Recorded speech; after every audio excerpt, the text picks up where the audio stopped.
Hi guys, we're just waiting for a few other people to sign in.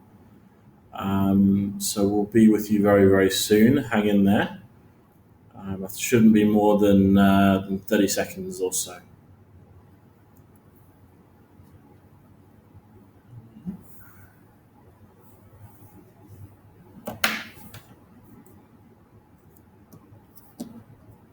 Good to see you guys coming on in.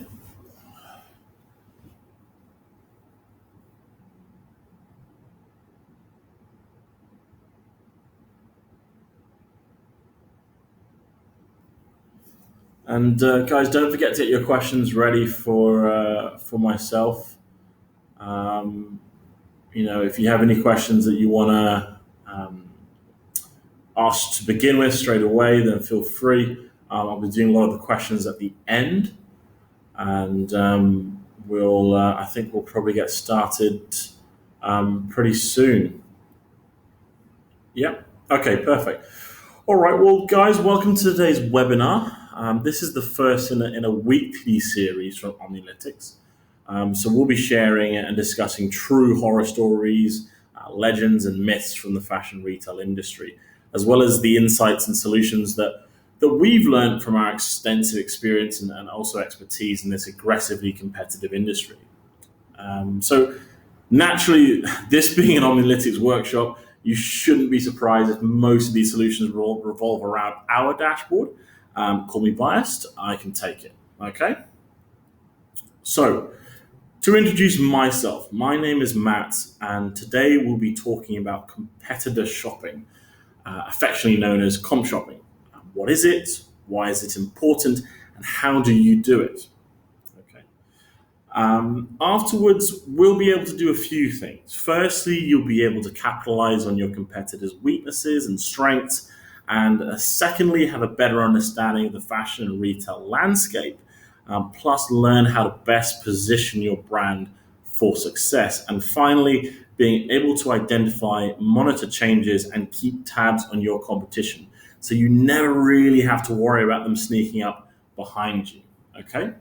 So look, the whole thing should take about 30 minutes. I'm gonna make sure I keep it under the 30 minutes mark. So only 30 minutes to add one of the most important tools in your fashion analytics arsenal. If you're anything like me, then you'll hate webinars that run on for too long. You'll get bored. I'll start to dream about supper and nothing gets achieved.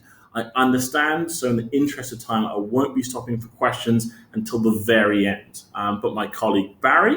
Hi, guys. Thank you, Barry. We'll be taking your questions in the chat box, and any questions that you may have, we can do afterwards. So great timing, Barry. I don't care what the comments say. I think you're a fantastic bloke. Oh, thanks. So, by the way, if you stay until the end, we do have some bonus content for you. So make sure you stick around. And if you find something you agree with or you find valuable, give me a thumbs up or a yes in the comments. My mum says I need validation, so you're really helping me out there. All right? Okay. So a little bit about me. I'm a fairly large human being. I've been known to enjoy a carb or three, and I've played rugby my whole life, which means that I was always outgrowing my clothes and therefore always had to shop for new ones. I couldn't just walk into a store and find a shirt in my size that fit well and fundamentally look good. I had to go from shop to shop comparing fits, sizes, prices, etc. So, in a way, I was already gathering my own internal data to make informed buying decisions. But when you do this as a consumer, that's window shopping. But when you do it as a brand owner, benchmarking yourself against your competitors' assortments, pricing, promotions, store environments, etc., we call that comparison shopping. This kind of research is crucial to your success as a business because it arms you with the ability to quickly identify industry trends and adapt to competitor campaigns or strategies in order to maintain a foothold, to outcompete them entirely or expand into new fields unknown. So with this in mind, before we start, I've got a short competitor analysis checklist that you need to go through. Doing the following will give you a much clearer picture of your competitors so you'll understand why they're doing what they're doing when you eventually start comp shopping. So, Step one, identify and categorize your competitors. It might go without saying, but top tip, know your competitors. I cannot begin to tell you how few brands do this properly. So Google is clearly your first stop, followed by the major marketplaces in your market, like Amazon, Alibaba, Lazada, etc. From there, check out different social media channels, organizations, online communities, use keyword search tools. Your goal here is to get a wide overview of the landscape before you bucket them into whether they're a direct or indirect competitor. Use a spreadsheet to keep these details organized. Okay? Step two, get personal. Find out their company registration numbers from their receipts, their invoices, look them up on your local registrar, and take a peek at their financials. If they have a website, do a who.is lookup. Or, another cracking top tip, free of charge, of course, check LinkedIn to see if they're hiring management. Okay? If they're hiring management, that's indicating shift in a business focus. Okay? If they're hiring lower level, that indicates expansion. You can even use Crunchbase to see if they're fundraising or how much they've raised. Set up Google Alerts to always keep abreast of these developments. Step three, get social. Okay? Read reviews, check out their social media profiles, find out what turns people on or off against them. You might find a gap that they're not addressing that you could plug. Okay? So what do? We walk into our competitors' stores with a dodgy disguise and an even worse memory, trying to memorize price tags, colors, assortments, even store layouts and retail assistant demeanors. The whole process was and is entirely manual. We had a limited scope because we're not all Rain Men, we always fall subject to human bias. If I have to take the stairs to your shop, then I'm more interested in finding my breath rather than how many tank tops you're stocking right now. So why did we do it? Because fundamentally, comp shopping is, even in the old-fashioned way, sort of works. And here's 5 reasons why. One, visual merchandising. You could obtain the visual impact of window displays, the overall trend presentations, including mannequin styling and product display, as well as promotional setups. Two, touch and feel. You could validate product materials, features, and styles against retail prices, as well as trying on as well as trying on products to assess fit. Thirdly, assortment strategy. You learn what their popular products are by how they're displayed, as well as the kind of consumers they're targeting. Four, experience the customer's journey. I used to pretend to be a customer, asking about trends, experiencing the customer service for myself. It works all the time. And lastly, monitor footfall. You could sit outside a store and just observe, I don't know, shoppers walking in and out, and if they walk out with bags, for example. And yes, that is how it used to be done, and in fact, it still is.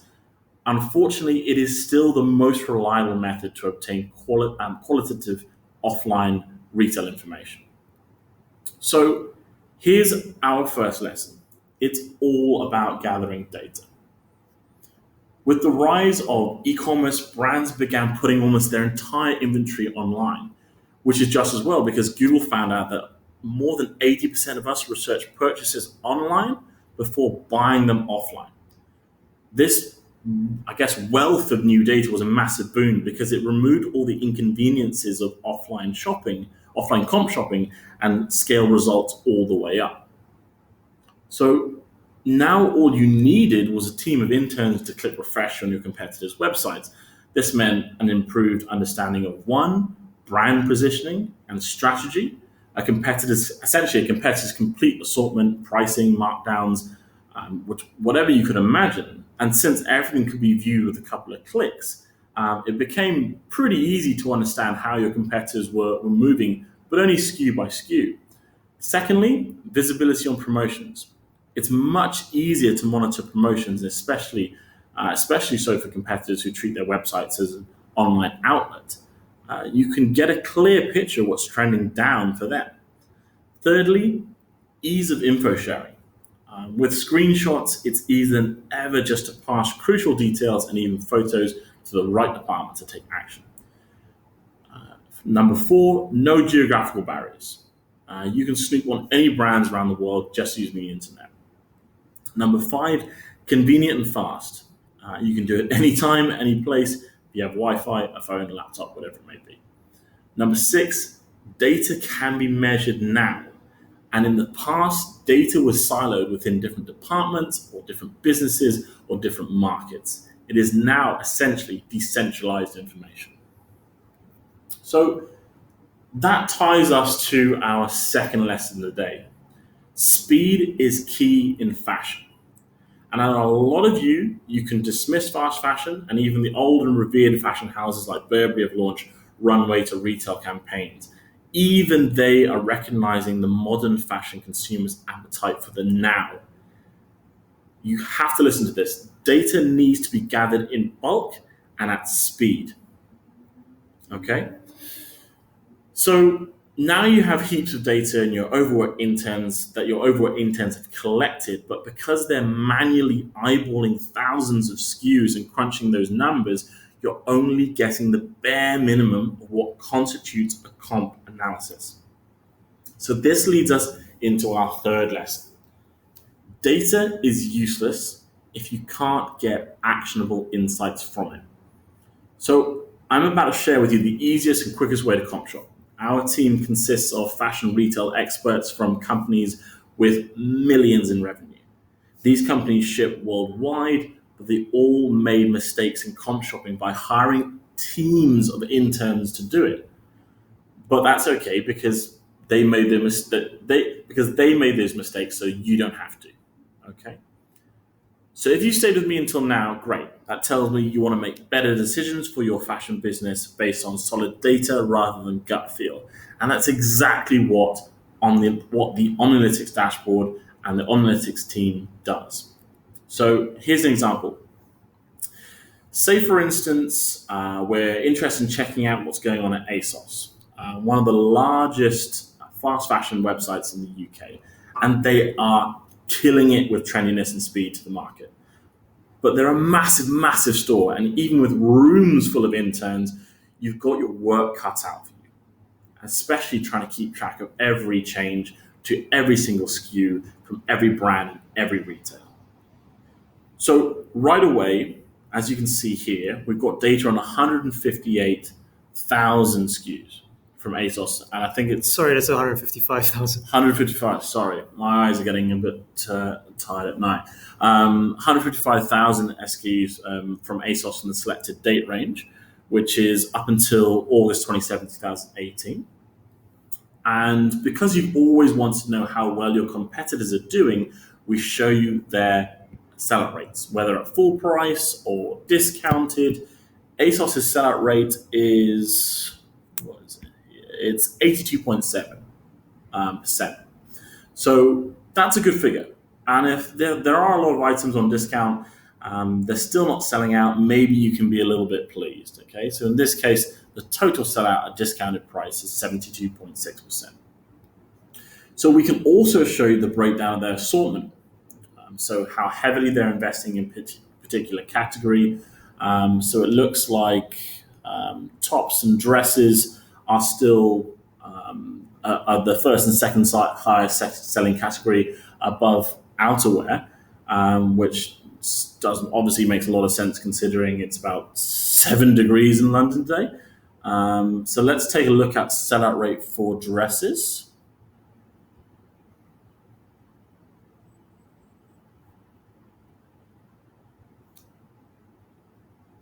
And it should come up here, sellout rate, 27%. So that kind of makes sense, doesn't it? They might have made a bit of a misstep here. Perhaps they started a little bit late on outerwear this year and overinvested in dresses. So you'll notice that we go into the subcategories as well, such as the styles of dresses. So we can look at bodycon, we can look at wrap, cami dresses, whichever it may be, whatever the silhouette means. Okay. So the granulation is there, but what does this mean? This means that there's no more snooping around from rack to rack, sneakily taking photos of price tags or comparing screenshots, because we also show you the price spreads of their entire store.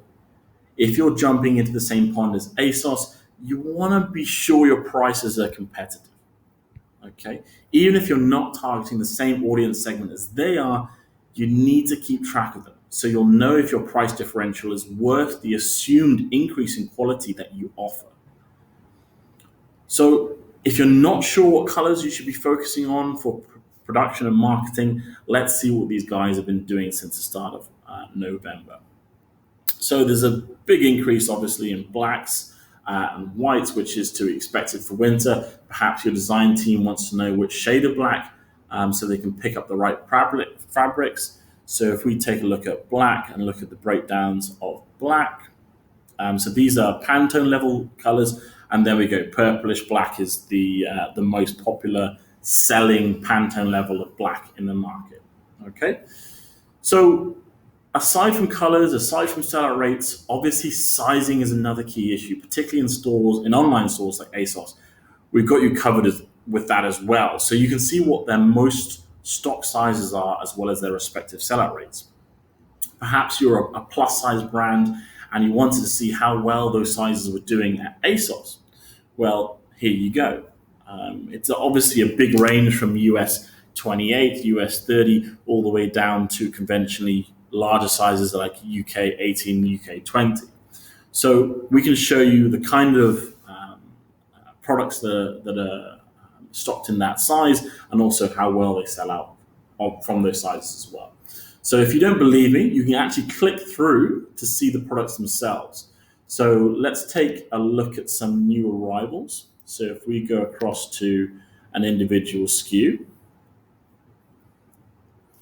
and we click on the SKU itself, and then we open it up, we can have a look at which items are new arrivals that have been replenished. So that should be a decent indicator of a hot item. So we've got all the important information in one easy to read view, including sizes, price trend, when it was launched, and here's my favorite bit, when it was restocked and in what sizes.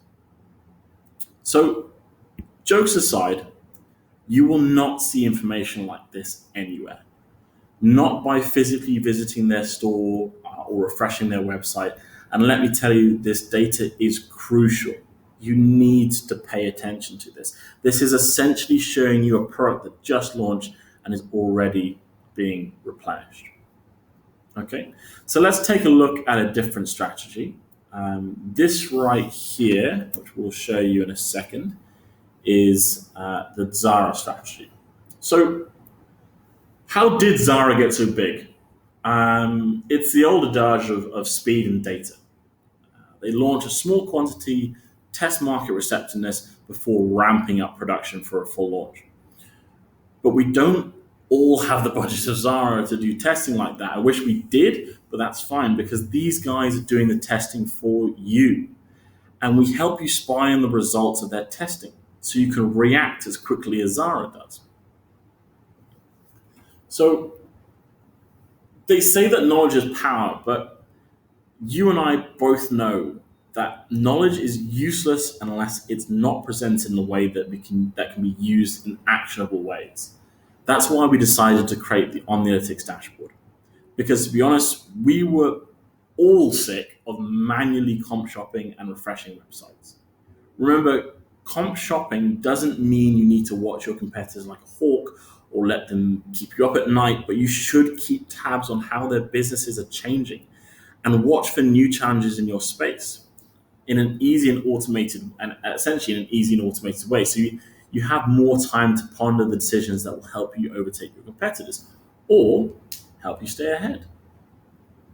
So if you stayed with me until now, I did say I would send you some bonus goodies. The first is an invitation to join our exclusive Facebook group that we just launched, because you've demonstrated essentially by listening to my whole webinar that you're not just interested, but committed to improving your fashion business through data.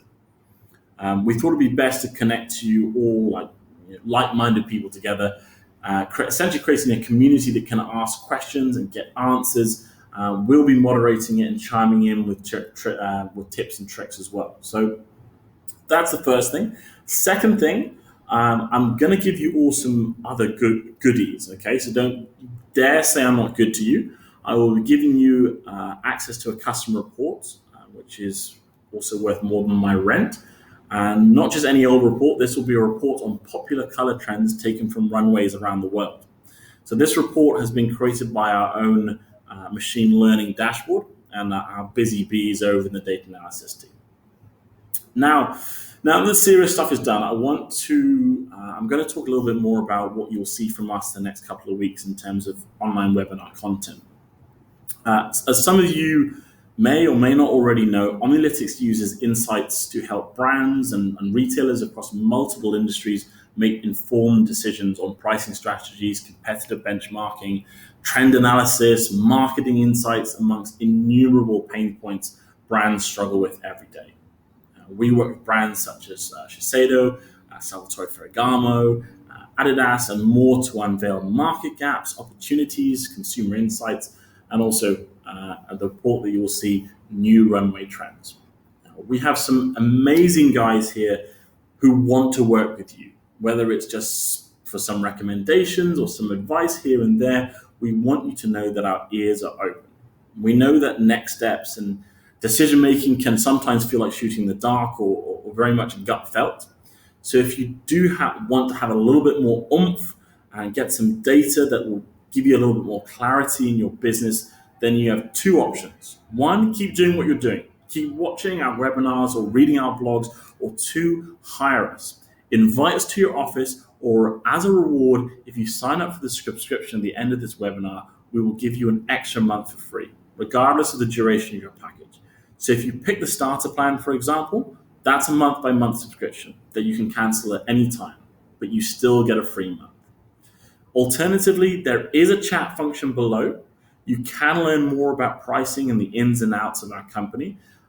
Between you and me, I've chained Barry and his minions to their desks, so they'll be online for a fair while to answer any questions. Okay, so talking of questions, let's look at a couple here.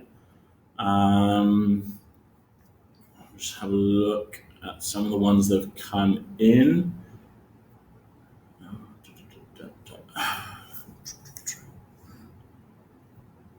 Okay, most of them are quite technical. How do I know if the data is accurate? Good question. How do we know if the data is accurate? Well, what we do for every client or every prospect that we work with, we will compare their internal data, their internal ERP system, with our system. Okay, so we've done this with every client, and we have a dedicated QA team that reviews our accuracy on a daily basis. So right now, our inventory and assortment accuracy sits at around 92%. So that 8% discrepancy can be mostly attributed to mistakes on the website that we monitor. So broken links, broken URL links, things like that. Okay, but great question. It's a question that we get asked quite a lot because obviously this is a new area. But that's effectively how we do it. We do it by a case-to-case basis. Okay. Let me have a look at some more questions. Is it legal? Is it legal? Yes, absolutely. We have a dedicated team of lawyers who we consulted before we started this enterprise, obviously 4 or 5 years ago. The only information that we show, the only information that we track is public information. So information that anyone can see. It's just the way that we harvest it, the way that we gather the information is obviously pretty tricky. Costs a lot of money, a lot of time, and we've dedicated ourselves to trying to gather this information for you so you don't have to do it. Okay? What else? Let's have a look. Let's look at one more question.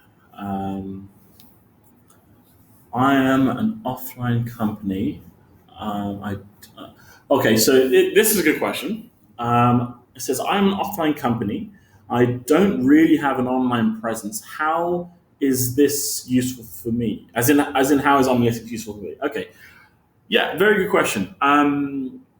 Incidentally, actually, McKinsey recently released a report about consumers. And this was just, we read about some consumers in APAC, which is a predominantly offline based community. And what that came back was that 47% of consumers currently shop online before buying offline. And out of that 47%, 61% of those consumers are millennials. And fundamentally the hardest market to sell to, as many of you probably can attest to. This means that the first touch point, where people are first seeing clothes, trends, styles, colors, and prices, is online. And if you don't take this into consideration, and you don't take into consideration your competitors are online too, and if you don't have a presence there, it will make selling much harder for you. Although 95% of sales are made offline in Malaysia and Singapore and Hong Kong or whatever they may be, you still need them to get into your store. And if they cannot do research on your brand, then it's unlikely they'll actively seek out your store in the first place. And those are sort of the hard realities of the 21st century and the hard realities of shopping. And we've seen the same thing happen for 11/11. Over 80% of consumers buying on their phone, not even a laptop, on their phone. So thinking about what people are doing on the online is really making sure you understand the first steps of a consumer's journey, especially in fashion, especially in retail. Okay, so look, I don't want to take this on for too long. So to finish, a recording of this webinar will be made available on our website for rewatching. If there's any bits that you missed, you can obviously rewind and go back and look at the content itself. Now, I have to ask for a favor. I am in danger of sounding a little bit like a YouTube channel. So if you found this webinar useful to you, share this with your blog, your mailing list, your friends. And if it helped you, it could help your friends or anyone who you feel needs a helping hand. Again, guys, keep asking questions. Barry and the guys will still be here. Now, I wish I could sign out like an NPR radio host, but that's me done. Thank you for listening, guys. We will be back soon with some more top tips for growing your fashion and beauty retail business. We are Omnilytics, and I was Matt. Thanks, guys. Bye-bye.